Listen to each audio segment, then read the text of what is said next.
This is Tim Hilden from the CU Sports Medicine and Performance Center, coming from one of our many remote locations to talk about shoulder impingement and focus on the exercises you can initiate at home that provide a good foundation from which to build upon later when therapies resume in the clinic. Now, these exercises are appropriate regardless of impingement type, long head of the biceps, supraspinatus, subacromial bursa. But we'll first start with the humeral head depressors. Now, these are a group of muscles that help center the head of the humerus in the socket of the shoulder. So if we're looking at ball and socket, the muscles that raise the arm up will create an upward migration of the head of the humerus and tend to cause impingement of structures that sit between it and the top structural arch of the shoulder. The humeral head depressors help to create a downward force that opposes this and allows the head of the humerus to spin or move more centered in the socket and avoid impingement. Now, the nice thing about these exercises is they do not involve any of the muscles that actually raise the arm, so supraspinatus, long head of the biceps, even infraspinatus on some moves aren't involved, and thus it allows for early initiation of exercises even when symptomatic. First exercise we're going to work on is taking some type of resistance from an elevated source.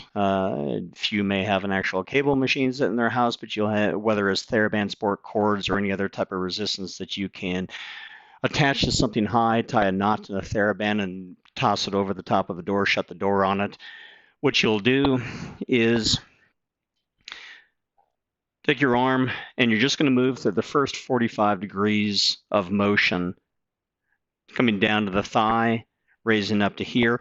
Even though the arm is elevating, all the force is in a downward direction. So again, all the musculature on top of the shoulder is off. You have pecs, lats, part of the teres musculature, creating this downward force and is seldom at all symptom provoking.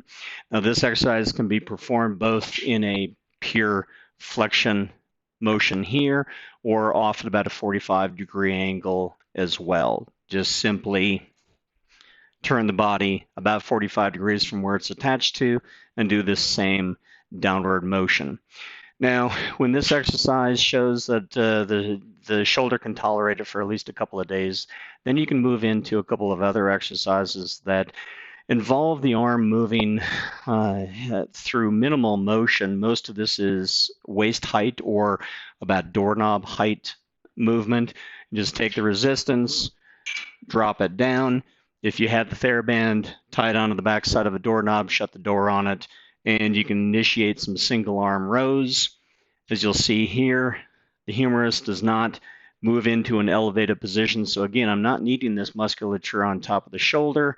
I'm more so moving the arm with some of the posterior shoulder musculature, and I'm simply just pulling into the waist. I do not want external rotation or pulling way back here, but rather just here and stop.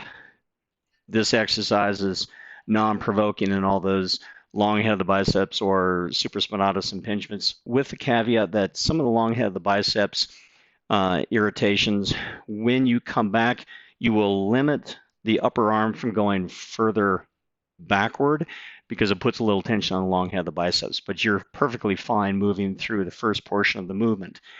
You can take this same attachment and now work a side-to-side movement, which is not only the posterior shoulder musculature, bringing it over, of course, the anterior musculature coming across on the other arm, but you will also be working external or internal rotation. You just won't be you won't be going through the joint motion. You have muscle activity without joint motion. You just grab the TheraBand, cable machine, whatever it may be, and you're just going to move in a side-to-side fashion, both sides, through a non-symptomatic range. The amount of resistance is dependent upon symptom provocation.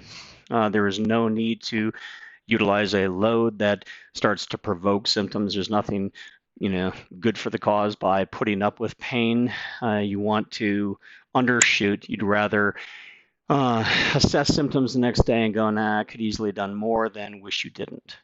Now, when two-arm activity or bilateral activity is non-symptomatic, you can switch to single arm as well, as long as it doesn't provoke symptoms. So be sure to subscribe to our channel for the latest videos. And if you are looking to schedule an appointment with the clinic after the clinic opens, call 303-315-9917. Again, 303-315-9917. Thank you.